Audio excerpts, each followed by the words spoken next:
बिस्मिल्लाहिर्रहमानिर्रहीम। Last lecture में हम एफए को डिस्कस कर रहे थे, तो आज हम ज़रा थोड़ा-सा एफए के बारे में थोड़ा और डिस्कस करते हैं। लास्ट टाइम हमने सिर्फ एक ट्रांज़िशन टेबल से देखा था कि जी हम कैसे उसका डीएफए डिज़ाइन कर सकते हैं। तो आज ज़रा थोड़ा-सा मैंने लास्ट लेक्चर में भी बताया था आपको कि कुछ उसके एफए के टपल्स के बारे में डिस्कस करेंगे। तो फॉर्मल डेफिनिशन ज़रा देख लेते हैं एफए की क्या है। तो कहते हैं finite automation is a collection of 5 tuples.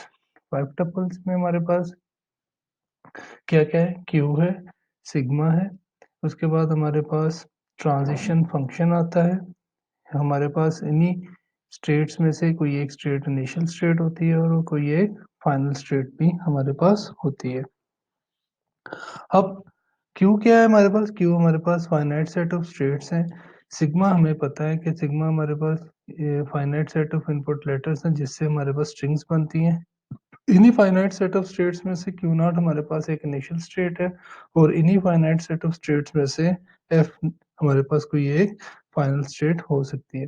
और ट्रांजिशन फंक्शन होता है। ट्रांजिशन फंक्शन बेसिकली क्या बताता है हमें कि जी हमने किसी पर्टिकुलर स्टेट से किसी पर्टिकुलर इनपुट लेटर को रीड करके किस स्टेट पे मूव करना है। तो हम इसको ऐसे भी कह सकते हैं, at some state we read any input letter and move another state, तो इसको हम ट्रांजिशन फंक्शन बोलते हैं। अब हमारे पास जो एफए होता है, एफए बेसिकली हमारे पास फाइनाइट ऑटोमेशन मॉडल बेसिकली क्या है। तो इसके अंदर हमारे पास टू मेजर कंपोनेंट्स होते हैं, एक इनपुट टेप होती है और एक फाइनाइट कंट्रोल यूनिट होता है। तो इनपुट टेप बेसिकली हमारे पास लीनियर टेप होती है जिसके अंदर कुछ नंबर होते हैं जो सेल्स के अंदर हमने रखे होते हैं, यानी कि इनपुट टेप है तो इनपुट टेप के कुछ पोर्शंस हैं, उसके अंदर हमारे पास डिफरेंट इनपुट लेटर्स होते हैं और वो कहाँ से आ रहे होते हैं, उसी रेगुलर एक्सप्रेशन से आ रहे होते हैं जो जिससे हमने डीएफए डिजाइन करना होता है। तो कहते हैं each input symbol is placed in each cell, यानी कि हर सेल के अंदर एक इनपुट हमने लेटर रखा होता है। Finite control unit basically finite control unit describe the next state on receiving particular input from input tape, यानी कि इनपुट टेप से कौन सा इनपुट लेटर आपका फाइनाइट कंट्रोल यूनिट रीड कर रहा है।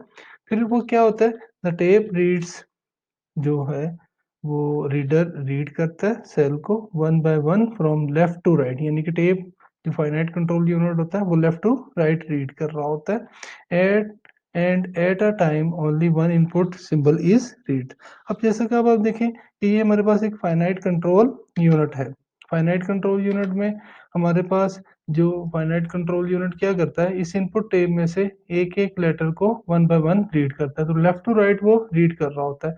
तो सिर्फ फाइनाइट कंट्रोल यूनिट एक ही इनपुट लेटर को एक दफा रीड कर सकता है। तो हम इसका ट्रांजिशन फंक्शन को इस तरह से कह सकते हैं, लाइक हमने प्रीवियस एग्जांपल में कहा कि ट्रांजिशन फंक्शन क्या होता है, किसी पर्टिकुलर स्टेट से टेब में से कोई इनपुट लेटर को रीड करना है और वो हमें किस स्टेट पे लेके जाएगा। तो हम इसका जो है वो ट्रांजिशन फंक्शन भी लिख सकते हैं। अब हमारे पास एफ ए का फाइनाइट ट्रांजिशन फंक्शन देखिए, at any state we read any input letter जो सिग्मा से बिलोंग कर रहा होगा, हमारे रिजल्टेंट कोई और स्टेट मिलेगी। तो हम फाइनाइट कंट्रोल यूनिट यही बात बता रहा होता है कि हमने टेप से कौन सा इनपुट लेटर रीड करना है और इस इनपुट लेटर को रीड करने से हमें कौन सी रिजल्टेंट स्टेट मिलेगी। अब जो ऑटोमेटा है वो टू टाइप का हो सकता है, एक हमारे पास डिटर्मिनिस्टिक फाइनाइट ऑटोमेटा हो सकता है और एक हमारे पास नॉन डिटर्मिनिस्टिक फाइनाइट ऑटोमेशन हो सकता है। अब इनमें जरा जल्दी से थोड़ा सा डिफरेंस देख लेते हैं कि डिफरेंस क्या क्या हो सकता है इनके दरमियान। कहता है कि F A refers to the deterministic finite automata. Deterministic basically किस चीज को रेफर कर रहा होता है, to the uniqueness of the computation. In the DFA, the machine goes to one state only for a particular input character, यानी कि किसी पर्टिकुलर लेटर को रीड करके किसी पर्टिकुलर स्टेट पे मूव कर रहा होता है। लेकिन DFA does not accept the null move, यानी कि नल की मूवमेंट नहीं होती है। बिल्कुल इसी तरह एनएफए को NFA stand for non deterministic finite automation है। It is a use to transmit any number of states for a particular input. It can accept the null move. अब इनमें दोनों में डिफरेंस क्या है कि हमें डीएफए के अंदर एक पर्टिकुलर इनपुट लेटर को करके सिर्फ एक ही स्टेट मिलेगी, या तो वही मिलेगी या कोई और मिल जाएगी। लेकिन एनएफए के अंदर क्या है कि हमें एक इनपुट लेटर को रीड करके हमें मोर देन वन स्टेट मिल सकती है। मे बी वो स्टेट मिले, मे बी कोई और स्टेट भी मिल जाए, तो उसके अंदर नॉन डिटर्मिनिज्म श्योर होता है। लेकिन आने वाले लेक्चर्स में हम एनएफए को जरा डिटेल से डिस्कस करेंगे। अभी हम जरा थोड़ा सा डीएफए को ही डिस्कस करते हैं, क्योंकि हमारे जो कॉन्सेप्ट्स हैं वो है। सम इम्पोर्टेंट पॉइंट्स हैं about DFA and NFA. DFA is NFA, हम हर डीएफए का एनएफए बना सकते हैं, बट एनएफए इज नॉट, लेकिन एनएफए को डीएफए में कन्वर्ट नहीं कर सकते हैं। कर सकते हैं लेकिन उसका कोई, वो भी नेक्स्ट लेक्चर में हम डिस्कस करेंगे। There can be multiple final states in both NFA and DFA. DFA is used in lexical analysis in compiler, and NFA is more of a theoretical concepts। Major difference थे, लेकिन अभी हमारा focus रहेगा इंशाल्लाह DFA के ऊपर। Again ही कि हमने लास्ट टाइम डिस्कस किया था कि हम इनिशियल स्टेट्स और फाइनल स्टेट्स को किस तरह से लिख सकते हैं। तो मैंने लास्ट टाइम बताया था, अगर कोई स्टेट है फॉर एग्जांपल उसको हमने वन है तो उसको हमने माइनस से इंडिकेट किया, तो ये हमें क्या बता रही है कि ये हमारे पास इनिशियल स्टेट है। अगर ये वाला पैटर्न यूज कर रहे हैं तो डेफिनेटली कोई भी स्टेट है, फॉर एग्जांपल हमारे पास टू स्टेट आ रही है, तो हमने इसको अगर टू से रिप्रेजेंट किए तो ये हमारे पास फाइनल स्टेट होगी। लेकिन हमारे पास एक और मेथड भी है जिससे हम इसको सकते हैं। वो मेथड क्या है कि हमारे पास कोई भी स्टेट है, चाहे वो ए वन है या टू है, तो अगर हमने इसको सर्कल से लिखा है और उसकी तरफ इनकमिंग एरो आ रहा है, तो जी ये हमारे पास इंडिकेशन हो जाएगी ये इनिशियल स्टेट है। तो अगर हम ये पैटर्न यूज कर रहे हैं, तो फॉर एग्जांपल ये मेरे पास टू स्टेट है, तो इसको मैंने डबल सर्कल में लिख दिया है, पास फाइनल स्टेट डिक्लेयर होगी। तो जरा ये पढ़ लेते हैं नोट को। It may be noted that to indicate the initial state, an arrowhead can also be placed before that state and that the final state will with double circle as shown below. It is also be noted that while expressing an FA by its transition diagram, the label of states are not necessary। ये level of states जो है वो necessary नहीं है। Like आप इसमें कुछ भी ना लिखें, जैसे यहाँ पे पहले कुछ भी नहीं लिखा हुआ था, तो हम इसको लेकिन यहाँ पे इंडिकेशन जरूर होगी। अगर वन नहीं लिखा हुआ तो माइनस लिखा होना चाहिए, टू नहीं लिखा तो प्लस लिखा होना चाहिए। इसी तरह अगर इनिशियल स्टेट डिक्लेयर किया है तो एरो हेड जरूर होना चाहिए, वन लिखा है या नहीं लिखा। इसी तरह फाइनल स्टेट डबल सर्कल में जरूर होनी चाहिए। आगे कि हम जरा इसी को ही देख लेते हैं कि ये हमारे पास ये डीएफए जो बना हुआ है ये किस लैंग्वेज को रिप्रेजेंट कर रहा है। तो कहता है define over sigma A and B the state X and Y. X कहते हैं in both initial and final, तो इनिशियल भी है और फाइनल भी है। कहता है at state X read A और बी, हम ए को और बी को रीड करते हैं गो टू वाई। यानी कि एक्स स्टेट से हम ए को और बी को रीड करें तो हम कहाँ पे मूव करते हैं, वाई पे। और कहते हैं एट स्टेट वाई, जब हम वाई पे पहुंच जाते हैं तो वहां से हम ए और बी को रीड करें तो हमारे पास कौन सी स्टेट आती है, एक्स स्टेट आती है। तो हम इसको पूरे के पूरे ट्रांजिशन को फाइनाइट ऑटोमेशन में ड्रॉ करके जरा देखते हैं। तो पहले टेबल बना लेते हैं। तो हमने भी कहा था कि एक्स हमारे पास इनिशियल स्टेट भी है और फाइनल स्टेट भी है। एक्स से ए को रीड करते हैं वाई मिलता है, एक्स से बी को रीड करते हैं तो वाई मिलता है। इसी तरह वाई से ए को रीड किया तो हमें एक्स मिलता है रिवर्स, और वाई से बी को रीड करते हैं तो हमें एक्स मिलता है। तो अब आप देखें कि एक्स हमारे पास वो स्टेट है जो इनिशियल भी है और फाइनल भी है, तो हमने एक्स को इनिशियल भी बना लिया और फाइनल भी बना लिया। वाई हमारे पास यहाँ पे कोई भी स्टेट नहीं थी, ना इनिशियल थी ना फाइनल थी, तो ये नॉन फाइनल स्टेट थी, तो हमने इसको ऐसे बना लिया। अब आप देखें एक्स से हमने ए और बी को रीड किया तो हम वाई पे चले गए, इसी तरह वाई से हमने ए और बी को रीड किया तो हम एक्स पे चले गए। तो अब हमारे पास इस डायग्राम में क्या चीज पता चल रही है कि इसके अंदर सिंगल लेंथ, यानी कि सिंगल लेंथ ए और बी है वो रिजेक्ट हो रहा है, फिर वाई से ए और बी आता है तो वो एक्सेप्ट हो रहा है। तो इसका मतलब क्या है कि हमारे पास ऑड लेंथ की जितनी भी स्ट्रिंग्स हैं वो रिजेक्ट हो रही हैं और इवन लेंथ की जितनी भी स्ट्रिंग्स हैं वो एक्सेप्ट हो रही हैं। तो it may be noted that the previous transition table may be depicted by following transition diagram. अब इस वाले ट्रांजिशन जो टेबल है इससे हम ये वाली एफ बना सकते हैं। अब ये एफ को हम जरा दोबारा वेरीफाई करते हैं कि ये एफ कौन सी लैंग्वेज को कर रहा है। The previous transition diagram is an F accepting the language of string define over sigma a b of even length। यानी कि मैंने अभी बताया था कि इसके अंदर अब ये जो कॉमा होता है इसका मतलब होता है प्लस, या तो आपके पास ए होगा या बी होगा। तो अगर ए हो या बी हो तो ये आपके पास ऑड लेंथ होती है, तो ये आपकी नॉन फाइनल स्टेट पे जा रही है। अब यहाँ से आपको चाहे ए मिल जाए या आपको बी मिल जाए, ठीक है, तो आपके पास जो स्ट्रिंग बनेगी उसकी लेंथ इवन हो जाएगी और वो एक्सेप्ट हो जाएगी। तो ये बात इवन लेंथ की है। तो it may be noted that this language may be expressed by the regular expression a plus b into a plus b whole square. तो ये हम जब रेगुलर एक्सप्रेशन डिस्कस कर रहे थे तो हमने ये रेगुलर एक्सप्रेशन भी डिजाइन किया था कि हम कैसे इवन लेंथ की लैंग्वेज, इवन लेंथ की स्ट्रिंग्स के लिए रेगुलर एक्सप्रेशन लिख सकते हैं। आगे एक हमारे पास एक छोटा टास्क है, कहते build an F for the language L of string define over sigma A and B of odd length. बिल्कुल इसी तरह जैसे हमने इवन लेंथ के लिए दिया वैसे ही ऑड लेंथ के लिए। यहाँ पे तो हमारे पास था कि इवन लेंथ में आपने एक बात याद रखनी है, जो हमारे पास इनिशियल स्टेट होगी वही हमारे पास फाइनल स्टेट होगी, क्योंकि हमने ऑड लेंथ को एक्सेप्ट नहीं करवाना है। बिल्कुल आपने इसी डीएफए में थोड़ी सी चेंजेस करनी है लाइक दिस, कि आपने इनिशियल और फाइनल सेपरेट बना देनी है। अब हमारे पास देखें इनिशियल स्टेट से ए आ जाए या हमारे पास बी आ जाए, क्योंकि कॉमा आपको मैंने भी बताया कि और के मीनिंग में आता है।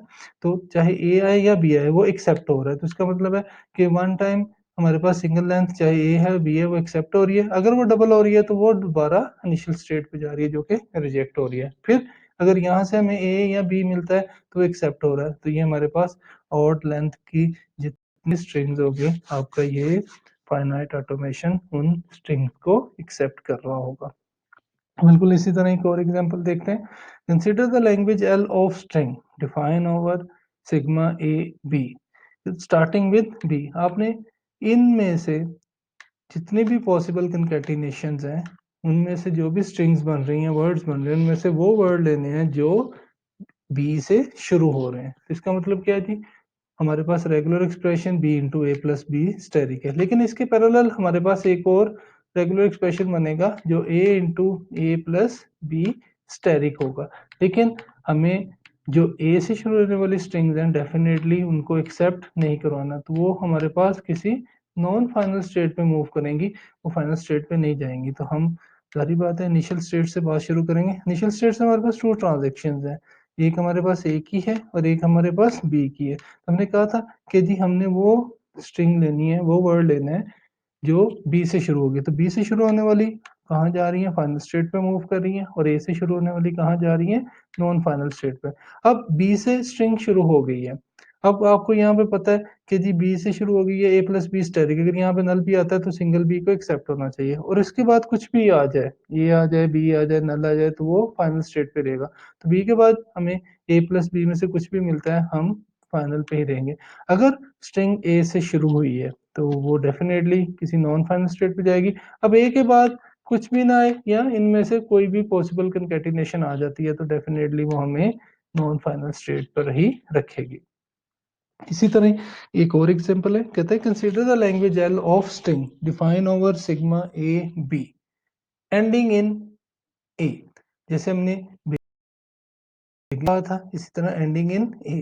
अब इनमें से तो हमें पता है कि बहुत सारी पॉसिबल कंकैटिनेशंस आ सकती हैं, लेकिन पॉसिबल कंकैटिनेशंस में हमारे पास क्या है कि वो बी पे भी एंड हो सकती हैं, लाइक ए बी है, डबल बी है, इसी तरह लेंथ 3 है, 4 है, 5 है, उसमें बहुत सारे ऐसे वर्ड्स मिलेंगे जो बी पे एंड होंगे। लेकिन अगर हम लास्ट पे ए लगा देते हैं तो हमारे पास जब भी कोई भी वर्ड आएगा डेफिनेटली अगर कुछ भी नहीं आता यहाँ से नल आ जाता है इस क्लोजर प्रॉपर्टी की वजह से, तो फिर भी हमारे पास एक ए होगा जो हमारी इस लैंग्वेज की कंडीशन को एंडिंग इन ए सेटिस्फाई कर रहा होगा। अब हमने क्या करना है, इसके लिए एफ ए डिजाइन करना है। तो अब आप देखें कि जी हमारे पास इनिशियल से हमें पता है कि जी डीएफए की प्रॉपर्टी के हर स्टेट से टू ट्रांजेक्शन होनी होती हैं। तो हम इनिशियल स्टेट से अब ए की और बी की भी ट्रांजेक्शन करेंगे। अब हमें किस लेटर को मूव करना है किसी पर्टिकुलर स्टेट के ऊपर। तो हम ट्रांजिशन फंक्शन पढ़ के आए हैं कि हम किसी भी स्टेट से कोई भी इनपुट लेटर रीड करते हैं, हमें कोई रिजल्टेंट स्टेट मिलती है। अब हमें मूव किसको किस स्टेट पे करवाना है, ये किसके बाद पता चलेगा, उस लैंग्वेज की कंडीशन के बाद। अब हमने कहा कि लैंग्वेज के अंदर है कि जी एंडिंग इन ए, तो हमने इनिशियल स्टेट से ए को रीड किया तो उसको फाइनल पे मूव करना चाहिए। अब बी जो है, बी आप किसी नॉन फाइनल स्टेट पे भी मूव कर सकते हैं और इवन बी को आप उसी स्टेट पे भी रख सकते हैं, लाइक इनिशियल स्टेट पे। अगर आप किसी नॉन फाइनल स्टेट पे मूव करते हैं तो फिर मसला वही होगा कि उस स्टेट से भी आपको टू ट्रांजिशंस करनी पड़ेंगी ए और बी की। तो बेहतर ये है कि आप, अगर आपके पास कोई ऐसा इनपुट लेटर आता है जिसको आपने ट्रांजिट नहीं करना, तो आप उसको उसी स्टेट पे रख सकते हैं। लाइक बी इनिशियल स्टेट पे रहेगा, ए मूव करेगा तो वो किसी फाइनल स्टेट की तरफ चला जाएगा। अब फाइनल स्टेट की टू ट्रांजिशन है। अब सारी बात है कि ए पे खत्म होना चाहिए, एंडिंग इन ए। तो इसका मतलब है कि हर इनपुट लेटर जो टेप से रीड किया जाएगा ए, वो फाइनल स्टेट पे रहेगा। जब उसको कोई लेटर अदर देन ए मिलेगा तो वो इसको मूव कर देगा किसी नॉन फाइनल स्टेट में। भी वो इनिशियल स्टेट हो सकती है, तो आप देखें वो फाइनल पे ही रह रहा है क्योंकि हमें एंड किस पे करना है, ए पे। और अगर इस स्टेट से बी मिलता है तो वो हमें किसी नॉन फाइनल स्टेट पे मूव करेगा। तो देयर में B another fa corresponding to the given language like this। अब हमारे पास इनिशियल से टू ट्रांजिशन है, ए है और बी है। तो हमें ए मिल रहा है तो फाइनल पे मूव कर रहा है, बी है तो नॉन फाइनल पे। इसी तरह फाइनल स्टेट से अगर हमें ए मिलता है तो फाइनल पे रहेगा, बी है तो जैसे मैंने कहा था आप इसको किसी दूसरी नॉन फाइनल स्टेट पे भी मूव कर सकते हैं। अब इसी तरह नॉन फाइनल स्टेट पे अगर हमें ए मिलता है तो वो जाहिर बात है कि एंडिंग इन ए है, तो वो हमें वापस फाइनल स्टेट की तरफ ले जाएगा, और अगर बी है तो वो हमें नॉन फाइनल स्टेट पर ही रखेगा। तो ये इसी लैंग्वेज के हम 2DFA डिजाइन कर सकते हैं कुछ इस तरह से भी, और हमारे पास एक ये DFA हो सकता है। कहता है it may be noted that the corresponding to a given language there may be more than one FA accepting that language, but for a given FA there is a unique language accepted by that FA। अब note, एक और note को जरा पढ़ लेते हैं। तो it is to be noted that given the language L1 and L2 where L1 the language of string define over sigma A B beginning with a, the language of, हमारे पास लैंग्वेज 2 है L2, तो language of strings define over sigma A b not beginning with a. अब इसका मतलब है beginning with A, not beginning with B.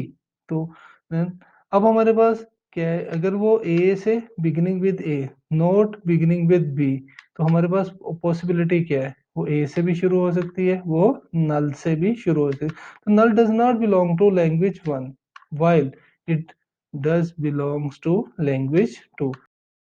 Beginning with b, अगर वो बी से नहीं शुरू हो सकती तो डेफिनेटली वो नल से भी शुरू हो सकती है और हमारे पास ए से भी शुरू हो सकती है। तो इसका मतलब ये है कि जो नल है, नल हमारे पास, क्योंकि लैंग्वेज 1 तो ए से शुरू हो रही है, तो नल का मतलब क्या है, नाइदर ए नॉर बी। तो अगर हम ए से शुरू कर रहे हैं तो ए ही लिखेंगे, लेकिन अगर हम कह रहे हैं नॉट बिगिनिंग विद बी, तो ये ए से भी शुरू हो सकती है और हमारे पास नल से भी शुरू हो सकती है। तो हम इसका रेगुलर एक्सप्रेशन कुछ इस तरह से लिख सकते हैं।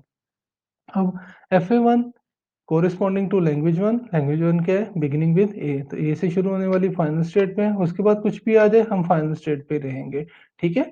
और बी से शुरू होने वाली स्ट्रिंग्स हमेशा रिजेक्ट होंगी और वो नॉन फाइनल की तरफ जाएंगे। तो इसका रेगुलर एक्सप्रेशन क्या था, ए into a plus b steric. इसी तरह हमारे पास लैंग्वेज 2 है जिसके अंदर हमारे पास अब पॉसिबिलिटीज है, नॉट बिगिनिंग विद बी। तो beginning with, not beginning with B, तो इसका मतलब क्या है, ये नल से भी शुरू हो सकती है और ए से भी शुरू हो सकती है। तो नल का आपको पता है कि नल हमारे पास जब भी ट्रांजिट होता है, जो इनिशियल स्टेट होती है वही फाइनल स्टेट होती है। तो हमारे पास एक तो नल एक्सेप्ट हो रहा है क्योंकि नल का मतलब है नाइदर ए नॉर बी। तो हम जहां से ट्रांजेक्शन शुरू कर रहे हैं वहीं पे ही खत्म कर रहे हैं।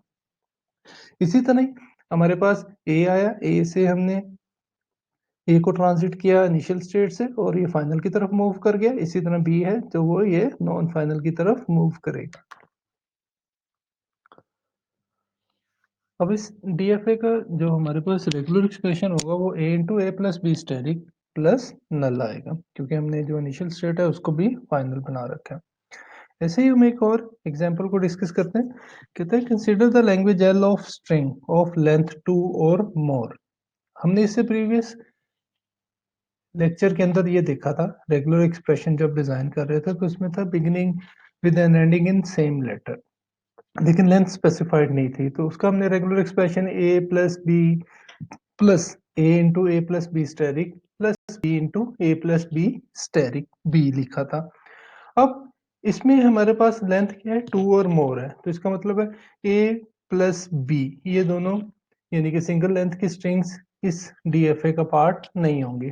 तो हम क्या करेंगे, हमारा रेगुलर एक्सप्रेशन में ए प्लस बी नहीं आएगा, तो रेगुलर एक्सप्रेशन कुछ इस फॉर्म में आ जाएगा, ए into a plus b steric A plus b into a plus b asterisk B.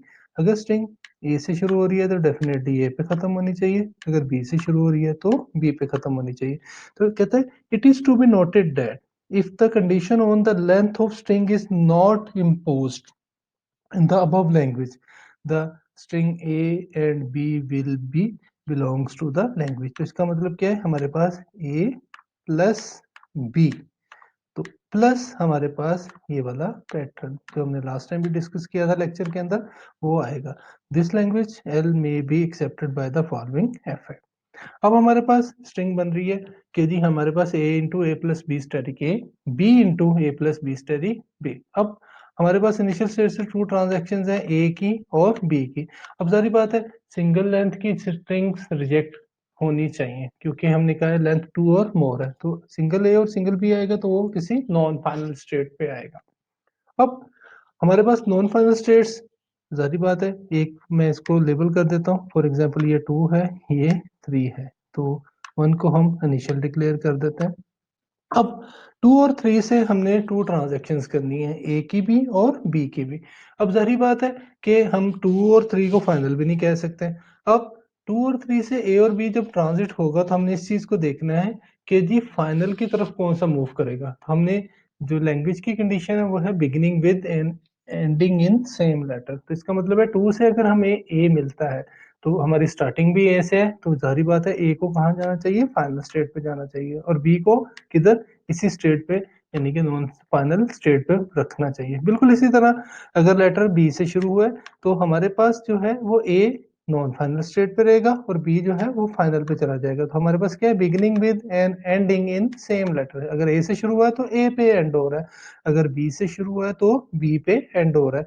तो अब हम फाइनल स्टेट पे मूव कर चुके हैं। फॉर एग्जाम्पल फाइनल में कह देता हूँ ये मेरे पास 5 है और ये मेरे पास 4 है और ये मेरे पास 5 है स्टेट। अब फोर्थ स्टेट में हमें फिर टू ट्रांजैक्शंस करनी है, ए की और बी की। अब जारी बात है, बात हमारे पास अगर ऊपर वाला पाथ हम देखते हैं तो ए से शुरू हुआ है, तो हमें फाइनल स्टेट पे ए को ही रखना है। तो अगर फाइनल पे हम ए को रखेंगे और अगर हमें यहाँ से फाइनल स्टेट से बी मिलता है तो जारी बात है हम किसी नॉन फाइनल स्टेट की तरफ मूव करवा देंगे। बिल्कुल इसी तरह अगर बी से बात शुरू हुई है तो बात बी पे ही एंड हुई थी, तो बी ही फाइनल पे रहेगा और ए जो है वो किसी नॉन फाइनल स्टेट की तरफ मूव कर जाएगा। अब आपने करना क्या है, आपने जस्ट अपनी अंडरस्टैंडिंग के लिए हम इसी लैंग्वेज को कंडीशन जो है वो हटा देते हैं। अगर हम कह देते हैं कि जी beginning with and ending in same letter, लेकिन हम ये लेंथ की जो कंडीशन है ये नहीं रखते, लेंथ 2 और मोर, तो हमारे पास इसका मतलब क्या है जी, उस स्ट्रिंग में ए और बी जो है वो भी उस लैंग्वेज का पार्ट होंगे। तो आपने कोशिश करनी है घर में कि आप इसके लिए डीएफए डिजाइन करके देखें जिसमें सिंगल लेंथ यानी कि ए प्लस बी ये दोनों भी एक्सेप्ट हों इसी लैंग्वेज के साथ, जो लैंग्वेज हमारे पास क्या है, beginning with and ending in same letter. तो ये एक टास्क है जो आपको दिया जा रहा है। नेक्स्ट लेक्चर के अंदर इंशाल्लाह इस टास्क को भी डिस्कस करेंगे और फर्दर डीएफए की एग्जांपल्स हैं उनको भी डिस्कस करेंगे। तो टास्क हमारे पास क्या है कि build an FA accepting the language L of string define over sigma A B beginning with and ending in same. Thank you so much. इंशाल्लाह नेक्स्ट लेक्चर में मिलेंगे नेक्स्ट कुछ एफए के नेक्स्ट कॉन्सेप्ट्स के साथ और अपने उन कॉन्सेप्ट को ज़्यादा अच्छा करेंगे। कुछ हम टास्क परफॉर्म करके देखेंगे, डीएफए डिज़ाइन करके देखेंगे, जिससे हमारी जो प्रैक्टिस है डीएफए डिज़ाइनिंग की वो और अच्छी हो जाएगी। अगर कहीं पे कोई भी कन्फ्यूजन आती है, तो आप व्हाट्सएप ग्रुप में या इवन गूगल क्लासरूम पे जाके कमेंट्स में मुझे लिख सकते हैं, तो मैं इंशाल्लाह कोशिश करूँगा कि आपको इससे रेलेवेंट जितने भी लेक्चर्स हैं या प्रैक्टिस नोट्स हैं, वो आपको मैं गूगल क्लासरूम पे या व्हाट्सएप ग्रुप के अंदर शेयर करता रहूँ। Thank you so much. अल्लाह हाफ़िज़।